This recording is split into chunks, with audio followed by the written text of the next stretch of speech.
सभी को नमस्ते। बीएससी पार्ट फर्स्ट में आज हम देखेंगे गुरुत्वीय विभव के लिए लाप्लास एवं पोइसो की समीकरण। हम जानते हैं कि ठोस गोले के लिए किसी बिंदु पर गुरुत्वीय क्षेत्र की जो तीव्रता है उसका मान निम्न प्रकार लिखा जाता है। Eg बराबर माइनस का g/m/a³। यहाँ a ठोस गोले की त्रिज्या है, r अभिष्ट बिंदु की दूरी है, m द्रव्यमान है, g गुरुत्वाकर्षण का सार्वत्रिक नियतांक है। समीकरण 1 बल एवं स्थितिज ऊर्जा में संबंध को बताती है। गुरुत्वीय क्षेत्र में स्थित किसी बिंदु पर इकाई द्रव्यमान के लिए समीकरण 1 जो है वो निम्न रूप में परिवर्तित हो जाती है। Eg इक्वल माइनस का डेल Vg। यहाँ Vg जो है वो उस बिंदु पर गुरुत्वीय विभव है, जबकि Eg जो है वो गुरुत्वीय क्षेत्र की तीव्रता है। समीकरण 2 में Vg का मान रख देते हैं जो कि माइनस का gm/r है। तो ये मान रखने पे हमें मिल जाता है Eg बराबर डेल gm/r। समीकरण 3 है। अब यदि हम यह माने कि किसी निकाय में n कण हैं जिनके द्रव्यमान क्रमशः है m1, m2, m3 mn है तथा बिंदु P के सापेक्ष इनके जो स्थिति सदिश हैं ये क्रमशः है r1, r2, rn है, तो बिंदु P पर स्थित इकाई द्रव्यमान पर लगने वाला जो बल होगा जिसे तीव्रता कहते हैं, इसका जो मान है ये विभिन्न द्रव्यमानों के कारण उत्पन्न क्षेत्र की तीव्रताओं के सदिश योग के बराबर होगा। अर्थात Eg का जो मान है वो आ जाएगा Eg1 plus Eg2 plus Eg3 plus plus plus Egn। मान रख देते हैं। G आपका कांस्टेंट है तो इसको बाहर लिख लिया है, अंदर हमें मिल जाता है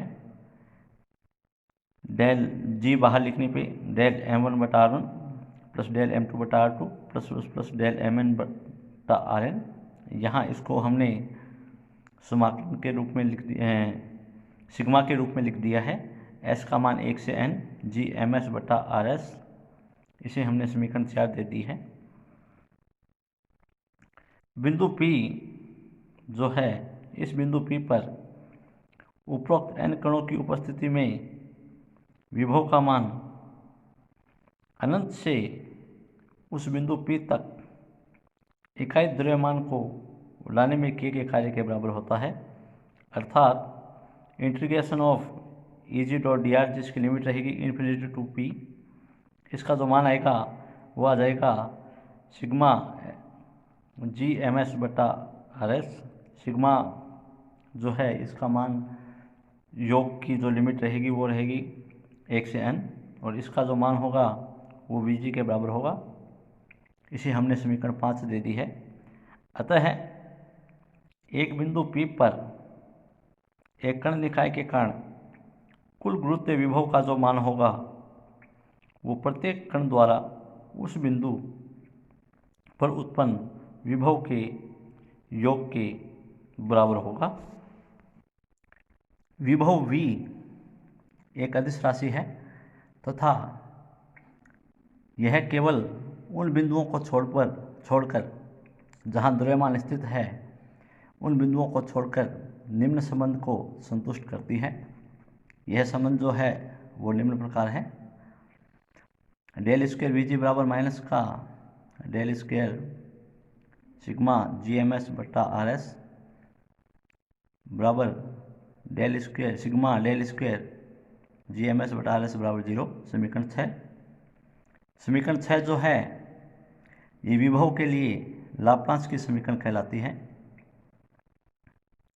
अब चूंकि Eg का मान जो है वो माइनस का डेल Vg होता है, अतः उन बिंदुओं को छोड़कर जहाँ पे द्रव्यमान स्थित होता है उन बिंदुओं को छोड़कर समीकरण 2 और 3 के से हमें मिल जाता है डेल डॉट Eg बराबर 0। इसे हमने समीकरण 6 दे दी है।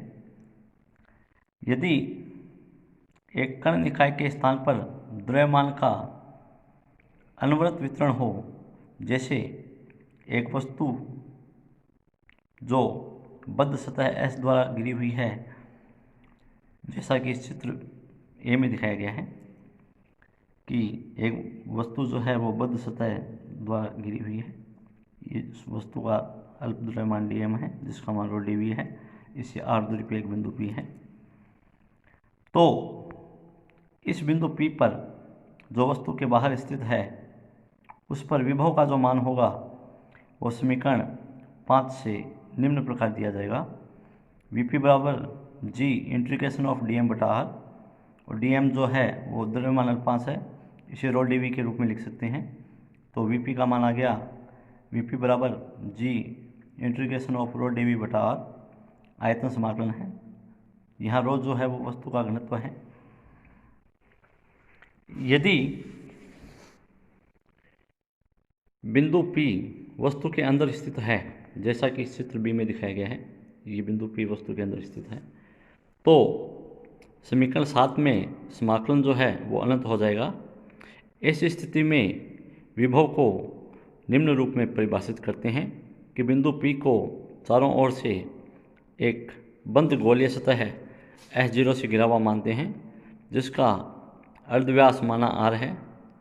अब सतह S0 व S के मध्य स्थित द्रव्यमान के कारण बिंदु P पे विभव की गणना करते हैं।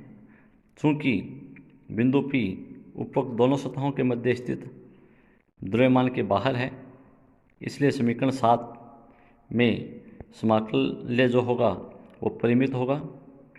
माना कि सतह S0 जो है वो कम होती हुई अभिसरण सीमा के रूप में बिंदु P पे आ जाती है, तो इस स्थिति में बिंदु P पे जो विभव होगा उसका मान होगा Vp बराबर limit S0 tends to 0 integration of rho dv बटा r।